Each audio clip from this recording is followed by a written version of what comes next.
18 яшы тулган һәркем ел сайын диспансерлаштыру үтәргә тиеш. Бу хезмәт бушлай башкарыла. Табиблар бигрәк тә коронавирус белән авырган кешеләрне көтеп калалар. Чөнки ковид эзлегүләр һәм бик күп авырулар китереп чыгарырга мөмкин. Шуңа аларга тирәнтен медицина тикшерүе узу мөмкинлеге булдырылган. Диспансерлаштыру республиканың 80 медицина оешмасында оештырылган. Иртәнге 8-дән эшли башлыйлар. Сезнең жалобалар бармы, авырттыгызмы, больницада жаттыгызмы? Больницада ятмадым, яскыны авырттым. Гөлфира Шахабиева коронавирус белән яз көне авырган. Беренчесендә җиңелчә үтсә, икенчесендә урын өстендә яттым ди. Әле йеткерүе һаман да бетмәгән. Кан басымы югары. Бүген ул табиб киңәше буенча диспансерлаштыру үтәргә килгән. Все, выдуваем, полностью иттереп. Тикшерү вакытында кайбер күрсәткечләр нормага туры килмәсә, өстәмә анализ тапшырырга, махсус белгечлек табибларына күренергә кушалар. Давление белән килдем дәген мен үтәргә куштылар инде углубленканы. Чтоб конниләрнең результатларын бөтенесен яңадан карарга итәргә дип.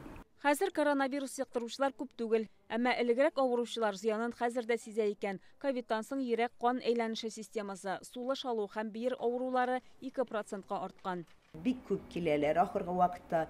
Именно менә углубленный диспансеризация узу өчен яшьләрне дә җибәрәбез. Булашу бераз аларның да патологиялары була табабыз. Шуңа табиблар авыру сәламәтлеккә зыян салганны көтмичә җентекле диспансерлаштыру үткәргә киңәш итә. Диспансеризация үткән кешеләрдә без йөрәк ширләре дә табабыз, үпкә ширләре дә табабыз, шиш ширләре дә бу елны күп.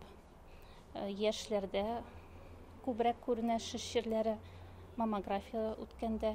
Сәламәтлек саклау министры Марсель Миңнуллин КФУ сырхауханәсенә килде. Ул олыларга гына түгел, яшьләргә дә даими рәвештә тикшеренеп торырга киңәш итә. Бигрәк тә 40-тан узганнарга игътибарлы булырга кирәк ди. Сердечно-сосудистой системы. Диспансерлаштыру вакытында иң күбе йөрәк кан тамыры авырулары ачыклана. Үлемнең 8,6% әлеге чирләр белән бәйле. Икенче урында шикәр диабеты, онкология өченчедән. Күп кеше сырхауханәгә авыртуга түзә алмый башлагач кына килә. Хәзер заманча технологияләр аларны вакытында ачыкларга һәм дәваларга мөмкинлек бирә. Диспансерлаштыруны яшәү урыны буенча узарга мөмкин. Соңгы ярты ел эчендә республикада 500 меңгә якын кеше үткән. Күчмә сырхауханәләр районнарга чыгуын дәвам итә. Шулпан Касыймова, Гадел Миндубаев, Яңа Гасыр каналы.